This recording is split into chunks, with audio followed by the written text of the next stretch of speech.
Get out of my ranch.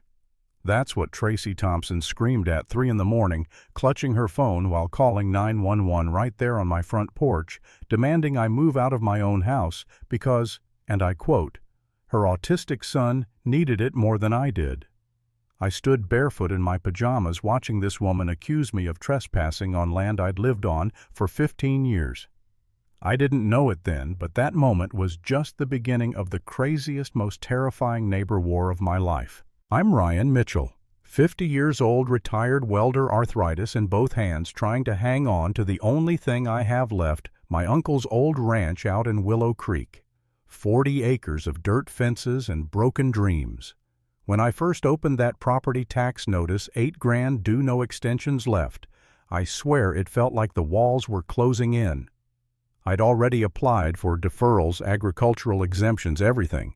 The county didn't care. People like me never matter once the bills come due. Then came Tracy, the perfect suburban saint. She walked up my driveway one Tuesday afternoon like she was bringing light into my life. Early 40s, flawless hair, soft voice, son in tow. I'm Tracy Thompson, president of the HOA, she said, smiling like we were already friends. That alone made me defensive. HOA presidents are usually bad news, but she looked so polished, so sincere. Her boy Kevin stood behind her, tall and quiet, doing that hand-flapping thing I'd seen on documentaries about autism. Tracy's voice cracked when she talked about losing her first child, about how Kevin found peace in wide-open spaces like my ranch. He just needs somewhere quiet, she said, somewhere safe. How could I say no to that? I told her Kevin could camp on the edge of my property for a night. Just one night. She hugged me like I'd saved her life. But the second they left, I caught Kevin glancing back, measuring distances, noting windows, memorizing my layout. That look stuck with me. The next few days, their one night turned into a permanent setup, tent generator, string lights, even a portable toilet. It looked like a small base camp. My friend Sarah said, "Ryan, that boy's moving in. Stop it now or you'll never get rid of them." I should have listened. Every time I tried to confront Tracy, she turned on the tears. Kevin would start rocking, covering his ears, and suddenly I was the monster for stressing out a disabled kid. By day 3, a cop knocked on my door, Officer Harris.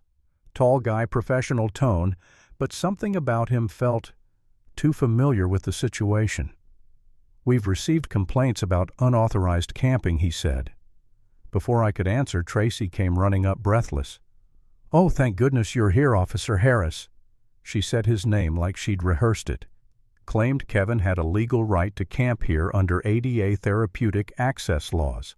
She even had folders of paperwork, fancy terms like therapeutic easement and accommodation compliance. It all sounded legit until you realized none of it actually existed. Harris nodded like he understood, told me to let them stay until the paperwork cleared. Then he left. That night, I set up my old security cameras. What I saw made my blood run cold. Around 2 a.m., Kevin got up, walked my entire property line, testing locks, counting steps, studying my workshop where I keep all my welding tools.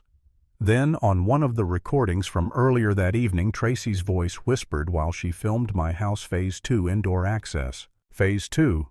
Phase 1 was camping. What the hell was next? A week later, my exterior lights were repositioned to create blind spots. Not broken, just moved.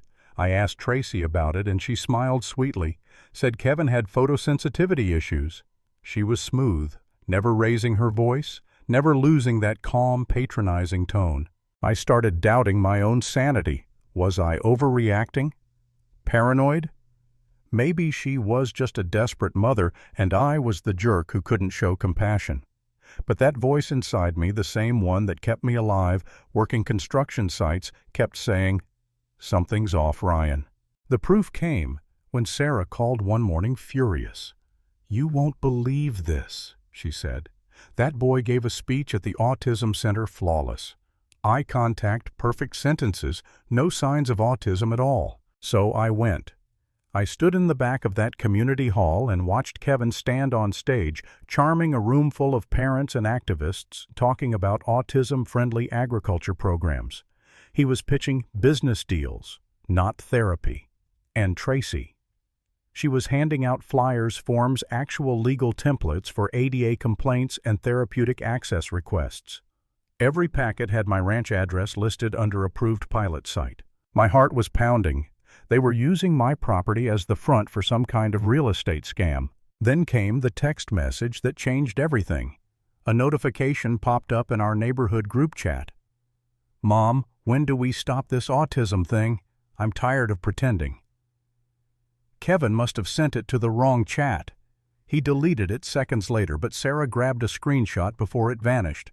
I confronted him the next day. He stuttered, panicking. "You don't understand. Mom says we need to..." And then Tracy appeared like she had radar. "What are you doing to my son?" she snapped. "You're harassing a disabled child." I pulled up the screenshot. "Your son just admitted he's faking autism." Tracy didn't even flinch. She dialed 911 right in front of me, screaming about discrimination and ADA violations, while Kevin whispered, "I'm sorry," over and over. That's when I realized this wasn't about empathy. It was about control. After that, the threats started. Anonymous texts, fake legal letters accusing me of harassment, discrimination, property endangerment. My insurance premium jumped 40% overnight.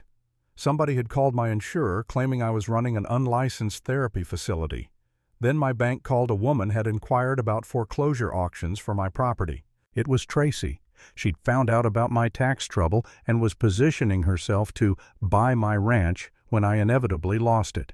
The autism therapy had just been the bait. I nearly gave up then. Nights without sleep, hands shaking, phone buzzing non-stop with her emails and late-night calls about Kevin's therapy needs. I started thinking maybe losing the ranch would be easier. Maybe I was just too old to fight people like her people who twist the system and hide behind pity. But one voicemail changed everything. Came from an unknown number.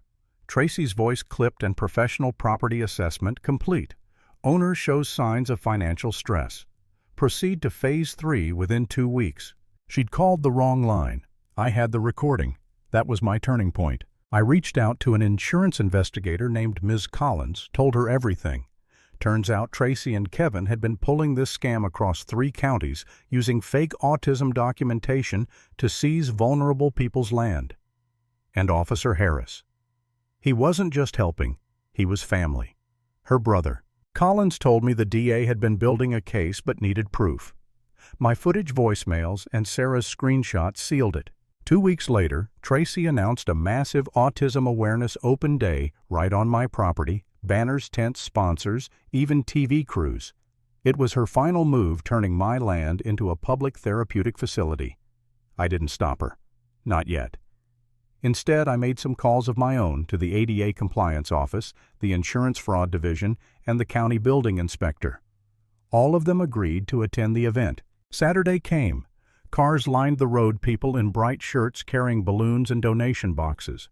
Kevin was in full act mode again, stimming, smiling, playing the role of Miracle Kid. Tracy stood at the gate, greeting reporters, basking in admiration. Then the professionals arrived. Ms. Collins walked straight up to her table. "I'm here to verify the insurance coverage for this facility," she said loudly enough for everyone to hear. "The policy numbers on your flyers don't exist." Tracy tried to talk circles, but the building inspector cut her off, slapping a red "Stop Work Order" on her shiny display. "This site violates at least 6 county codes," he said. Then the ADA officer turned to the cop on duty, Officer Harris, and said, "Weren't you involved in the Riverside fraud case? The one with your sister?" The crowd went dead silent. Cameras came out. Tracy's mask cracked right there. I watched her whisper to Kevin, "Remember your lines, show more anxiety." And Kevin snapped. "I'm tired of stimming on command," he shouted. "I'm not autistic. You made me do this." The crowd gasped. Tracy lunged for him, yelling about confusion episodes, but it was too late. Reporters were filming. The sheriff who'd arrived with my restraining order stepped forward and handed her the papers. "Ma'am, you are hereby ordered to vacate this property immediately." Tracy froze, rain starting to fall, mascara running down her face. Then she tore up her fake permits, threw her phone, and bolted for her car as people shouted after her parents she'd conned donors she'd lied to. Kevin just stood there silent, no longer pretending, just a scared kid realizing his mother had ruined everything. That's where it ended. No applause, no victory music. Just thunder, wet dirt, and the faint sound of rain hitting the broken autism therapy garden sign as it peeled off the post. She thought she could weaponize sympathy to steal my home, but in the end, the truth did what it always does. It outlasted the lies. Sometimes justice doesn't roar, it just waits for someone too stubborn to stay quiet.